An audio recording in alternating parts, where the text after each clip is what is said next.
Ladies and gentlemen, there is a beast living among us. A big, fat, sweaty cyclops who really needs to be hauled over the coals. And I think I am the man to do it.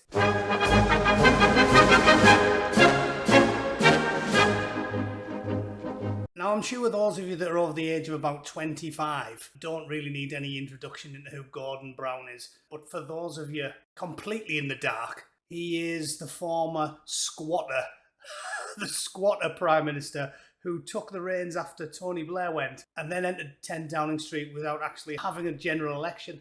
And for that reason was known as the Downing Street squatter. I believe at last count he was the most unpopular Prime Minister in British history, which is saying something. But if you are old enough to remember him, you'll also know that he's got the charm and charisma of a used condom. If you find one stuck to the bedside cabinet in a cheap hotel, that's about as how welcome Gordon Brown is in the average household. However, policy issues aside, everything he ever did in politics, nothing blew my mind more than when I heard this tidbit on GB News, and I'm sharing it here just to put it out far and wide because, frankly, if you blink, you'll miss it.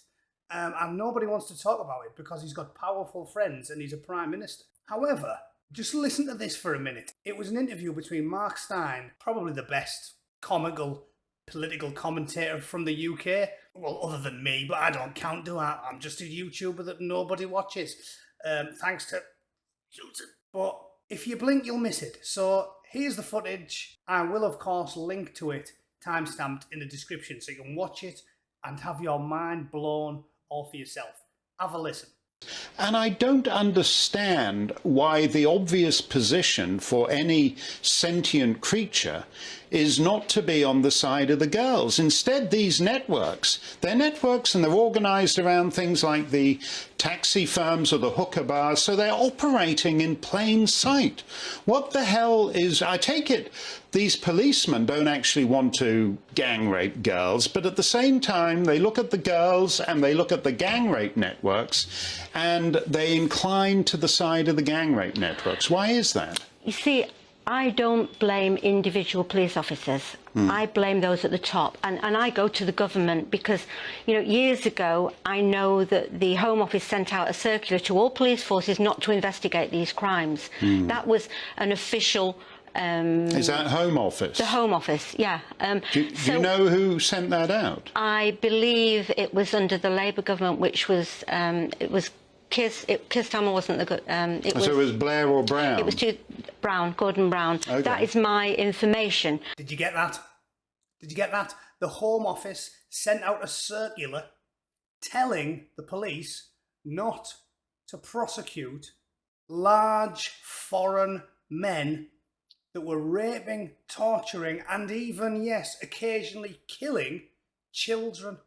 Now, call me a bluff older traditionalist, but, you know, to me, there's something a little bit disturbing about people torturing, shagging, and occasionally murdering children, to the point where you would assume that the Home Office sending round a circular telling the police not to prosecute anybody for doing it would result in criminal prosecution and surely conviction, because it's not like there's a small number of young girls walking around with a severe limp due to the inadequacies of the Home Office, is it? And just so you know, Maggie Oliver's foundation is an extremely credible organisation. If she was uttering a lie there when she pointed out the obvious, that big fat cycloptic traitor allowed women and girls to be brutalised, thousands of them. It's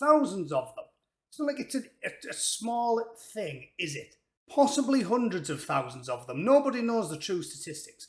But if what she had said was a lie, you best believe she would have been silenced. Why wouldn't there have been a lawsuit launched? Why wouldn't that big fat sweaty cyclops have instantly slammed GB News and the Maggie Oliver Foundation with a lawsuit?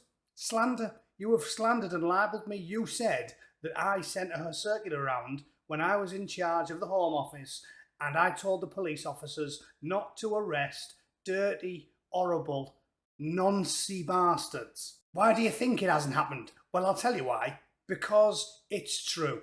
The truth shall set you free, Mrs. Oliver. There's a link to a website. I'll put that in the description as well. It sounds like they do a lot of good work, and she is a credible woman.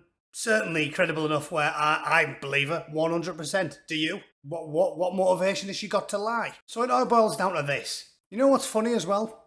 When you click on this fat creature's detestable face, on Wikipedia it says the Right Honourable Gordon Brown.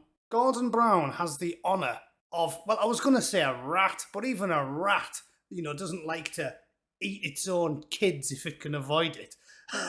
This repugnant individual should be breaking rocks. I don't think that's hyperbole.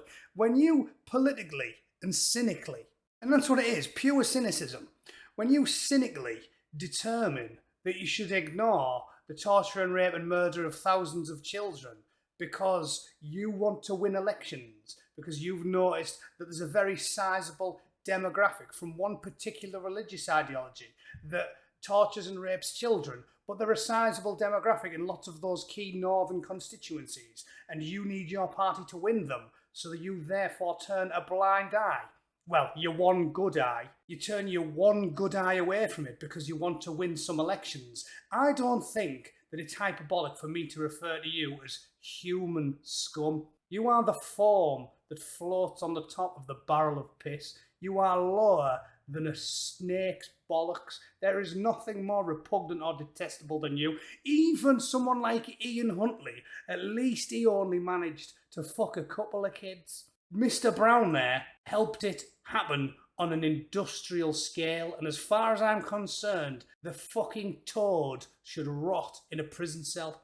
Now, I'm going to try and get a petition knocked up and see if that does anything. They normally delete them as soon as normal people try and achieve anything in a country that is a pestilent, festering morass like the United Kingdom, where the people are ruled over with an iron fist by politicians and lords, with a penchant for violence, narcotics and buggery. But I'll do my best, and if it comes to fruition, I'll put that on my channel as well. Thanks for watching. Please share this with anybody that actually cares about young kids being treated worse than dogs.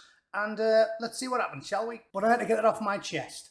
The fact that this isn't common knowledge genuinely flabbergasts me. I am absolutely astounded. Britain, as a nation, should shiver with shame every single time that man's name is uttered. It's absolutely disgraceful, and we should all feel shame. Not quite as much as Gordo, but a wee bit nonetheless. Thanks for watching, ladies and gents. I will see you all very soon. Cheers.